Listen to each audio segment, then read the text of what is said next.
നമസ്കാരം. ഇന്നത്തെ നമ്മുടെ വീഡിയോ ആരംഭിക്കുന്നത് കനകാംബരം എന്ന പുഷ്പസസ്യത്തെക്കുറിച്ചാണ്.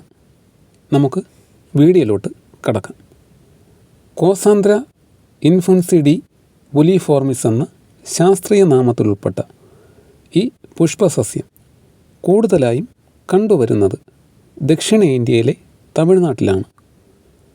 ഈ പുഷ്പസസ്യത്തെ തമിഴ്നാട്ടിൽ കനകാംബരമെന്നും മറാഠിയിൽ എന്നും അറിയപ്പെടുന്നുണ്ട്.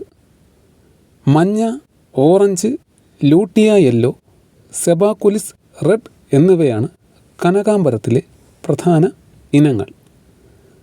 കേരളത്തിൽ ചില നാട്ടുമ്പുറങ്ങളിൽ നീല നിറത്തിലുള്ള കനകാംബരമെന്ന പുഷ്പസസ്യവും കണ്ടുവരുന്നുണ്ട്. വർഷത്തിൽ മിക്കവാറും ദിവസങ്ങളിൽ പൂക്കൾ വിരിയാറുള്ള ഈ പുഷ്പസസ്യം മഴക്കാലത്ത് പൂക്കൾ വിരിയുന്നത് വളരെ കുറവായിരിക്കും. എന്നാൽ കൂടിയും ചെയ്യുന്ന വളക്കൂറിനനുസരിച്ചും കാലാവസ്ഥ വ്യതിയാനത്തിനനുസരിച്ചും പൂക്കൾ പുഷ്പിക്കുന്നു എന്നത് എടുത്തു പറയേണ്ട ഒരു കാര്യമാണ്.